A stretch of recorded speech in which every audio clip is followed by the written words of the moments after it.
কুরআনুল কারীমের সূরাতুল আম্বিয়ার 107 নম্বর আয়াতে আল্লাহ রাব্বুল আলামিন বলেন, ওয়া মা আরসালনাকা ইল্লা রাহমাতাল লিল আলামিন। I've sent down you as a merciful for the jinkind, mankind and all that exist. অগণবী, আমি আপনাকে রহমত স্বরূপ পৃথিবীতে প্রেরণ করেছি। কেবল মানব নয়, দানব নয়, সমগ্র সৃষ্টিকুলের জন্য আপনাকে রহমত হিসাবে প্রেরণ করেছি। সুবহানাল্লাহ। কেবল মানব নয়, দানব নয়, সবার জন্য, সমগ্র সৃষ্টিকুলের জন্য, সমস্ত জগৎ সমূহের জন্য, সমস্ত প্রাণীকুলের জন্য, সমস্ত উদ্ভিদকুলের জন্য, সমস্ত জড় পদার্থের জন্য, এক কথায় আল্লাহর যত সৃষ্টি আছে সবকিছুর জন্য রহমত হিসাবে যাকে প্রেরণ করা হয়েছে তিনি হলেন আমার নবী, আপনার নবী, বিশ্ব নবী, রাহমাতুল লিল আলামিন। বাইরে আমার হাদিসের বুড়ি বুড়ি গ্রন্থাবলীতে এসেছে আল্লাহর নবী, বিশ্ব নবী, রাহমাতুল লিল আলামিন বলেছেন, লা তাকুমুস সাআ হাত্তা লা ইউকাল ফিল আরদি আল্লাহ আল্লাহ। কিয়ামত ততদিন পর্যন্ত সংগঠিত হবে না যতদিন পর্যন্ত দড়াদমে ভূপৃষ্ঠ জুড়ে আল্লাহ আল্লাহ শব্দ উচ্চারিত হবে। যখন আল্লাহর জিকির বন্ধ হয়ে যাবে তখনই কিয়ামত সংগঠিত হয়ে যাবে, এই দুনিয়া ধ্বংসস্তূপে পরিণত হবে, একাকার মেচেকার হয়ে যাবে। ভাইয়ারে আমার, জিকির দুই প্রকার, আল্লাহর স্মরণ দুই প্রকার। কোরআন এবং হাদিসের মধ্যে যে সমস্ত বাক্যপঞ্জি, শব্দপঞ্জি জপার জন্য নির্দেশনা দেওয়া আছে এবং উদ্বুদ্ধ করা হয়েছে, ফজিলতের কথা বলা হয়েছে, যেমন সুবহানাল্লাহ, আলহামদুলিল্লাহ, লা ইলাহা ইল্লাল্লাহ, আল্লাহু আকবার, লা হাওলা ওয়ালা কুওয়াতা ইল্লা বিল্লাহ ইত্যাদি ইত্যাদি। এই সমস্ত জিকির হলো বিশেষ জিকির। অন্যান্য যত ইবাদতগুলো আমরা করি, যেমন সালাত, সিয়াম, যাকাত, হজ ব্রত পালন, জিহাদ, সাদাকাত ইত্যাদি ইত্যাদি, সমুদয় জিকিরে আম, ব্যাপক জিকির। এই বিশেষ জিকির, ব্যাপক জিকির আমাদেরকে যিনি শিখিয়েছেন তিনি হলেন আমার নবী, আপনার নবী, বিশ্ব নবী, রাহমাতুল লিল আলামিন। তার জিকির শিখানোর বদৌলতে, তার শিক্ষার প্রেক্ষিতে অদ্যবধি এই ভূপৃষ্ঠ, এই পৃথিবী, এই বিশ্বমহল, এই বিশ্ব ব্রহ্মাণ্ড আল্লাহর সৃষ্টিকল টিকে আছে, নতুবা ধ্বংসস্তূপে পরিণত হতো। এই রাসূল রহমত না হয়ে কে বা হবে? ওয়ামা আরসালনাকা ইল্লা রাহমাতাল লিল আলামিন। বাইরে আমার, আমাদের নবীজি সাল্লাল্লাহু আলাইহি ওয়াসাল্লাম একদিন উপবিষ্ট ইব্রাহিম আলাইহিস সালাতু ওয়াস সালামের একটি উক্তি, যেটি কুরআনুল কারীমের মাঝে উদ্ধৃত হয়েছে। নবীজি সাল্লাল্লাহু আলাইহি ওয়াসাল্লাম আয়াত কানা তেলাওয়াত করলেন, রব্বি ইন্নাহুন্না আদালালনা কাসীরাম মিনান নাস। ওগো আল্লাহ, মূর্তিগুলো অনেক অনেক মানুষকে বিভ্রষ্ট, পথভ্রষ্ট করে দে। রব্বি ইন্নাহুন্না আদালালনা কাসীরাম মিনান নাস। এরপরে ঈসা আলাইহিস সালাতু ওয়াস সালামের একটি উক্তি, যেটি কুরআনুল কারীমের মাঝে উদ্ধৃত হয়েছে। নবীজি সাল্লাল্লাহু আলাইহি ওয়াসাল্লাম সেই আয়াত কানা পাঠ করলেন, ইন তুআযিবহুম ফাইন্নাহুম ইবাদুক ওয়া ইন তাগফির লাহুম ফাইন্নাকা আনতাল আজিজুল হাকীম। ও আল্লাহ, ইন তুআযিবহুম ফাইন্নাহুম ইবাদুক, আপনি যদি আপনার বান্দাদেরকে আযাব দেন, শাস্তি দেন, আপনি দিতেই পারেন, কারণ আপনার বান্দা। ইন তুআযিবহুম ফাইন্নাহুম ইবাদুক ওয়া ইন তাগফির লাহুম ফাইন্নাকা আনতাল আজিজুল হাকীম। আর যদি আপনি মার্জনা দান করেন, ক্ষমা করে দেন, তাহলে নিশ্চয়ই আপনি অতি পরাক্রমশালী, অতি প্রজ্ঞাময়। কাজে যদিও বা আপনি আপনার বান্দাকে শাস্তি দেন, এটা আপনার ব্যাপার, তবে আমার কামনা বাসনা হচ্ছে ওগো আল্লাহ আপনি তাদেরকে ক্ষমা করে দেন। সুবহানাল্লাহ।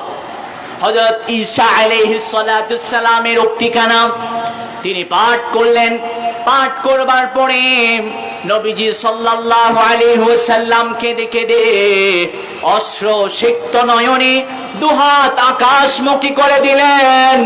এরপর তিনি পাঠ করতে লাগলেন ভরভর, আল্লাহুম্মা উম্মতি উম্মতি, আল্লাহুম্মা উম্মতি উম্মতি, আল্লাহুম্মা উম্মতি উম্মতি।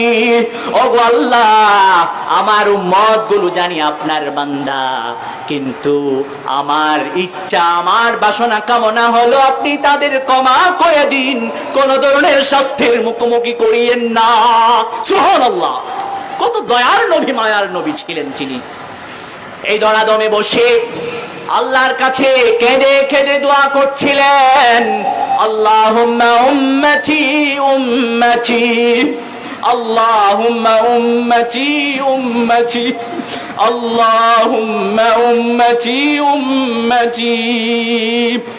আল্লাহ পাক রব্বুল আলামিন আরশে আজিমের উপর উপবিষ্ট, সেখান থেকে শুনতে পান তার হাবিব কি বলছেন।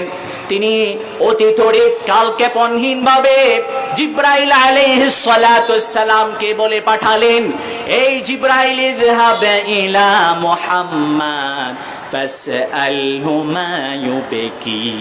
হে জিবরাইল তুমি মুহাম্মদের কাছে গিয়ে জিজ্ঞাসা করো তাকে কোন বিষয়টি ক্রন্দন করায়, তাকে কাঁদায়। জিবরাইল আলাইহিস সালাতুস সালাম কালক্ষেপণহীন ভাবে নবীজি সাল্লাল্লাহু আলাইহি ওয়াসাল্লামের কাছে আসলেন। আসবার পরে নবীজি সাল্লাল্লাহু আলাইহি ওয়াসাল্লাম তাকে ইতিবৃত্ত শোনালেন, সবকিছু জানিয়ে দিলেন। তিনি বললেন, আমি পৃথিবীতে আর কিছু চাই না, আমি একমাত্র চাই আমার উম্মতের প্রত্যেকজন সদস্যের নিষ্কৃতি এবং নাজাত। আমি চাই আমার উম্মতের প্রত্যেকজন সদস্যের ইহলৌকিক জীবনের চূড়ান্ত সাফল্য অর্জন এবং পারলৌকিক জীবনের চিরমুক্তি। আমি আর কিছুই চাই না। জিবরাইল আলাইহিস সালাতুস সালাম নবীজি সাল্লাল্লাহু আলাইহি ওয়াসাল্লামের উক্তি কানা নিয়ে এবং দরখাস্ত কানা নিয়ে আল্লাহ পাক রব্বুল আলামিনের দরবারে গেলেন। আল্লাহ পাক রব্বুল আলামিন সমুদয় সবকিছু সম্পর্কে অবগত আছেন, তবু জিজ্ঞাসা করেছিলেন। আল্লাহ পাক রব্বুল আলামিন হযরত জিবরাইল আলাইহিস সালাতুস সালামকে বলেছেন, ওগো জিবরাইল তুমি আমার হাবিব মুহাম্মদ সাল্লাল্লাহু আলাইহি ওয়াসাল্লামকে জানিয়ে দাও, ইন্না সানুরদিকা ফি উম্মতিকা ওয়ালা নাসু।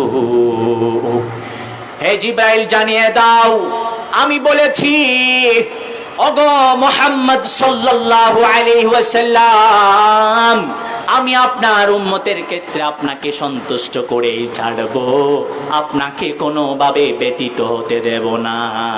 সুবহানাল্লাহ। এভাবে তিনি আমাদের জন্য কেঁদেছেন।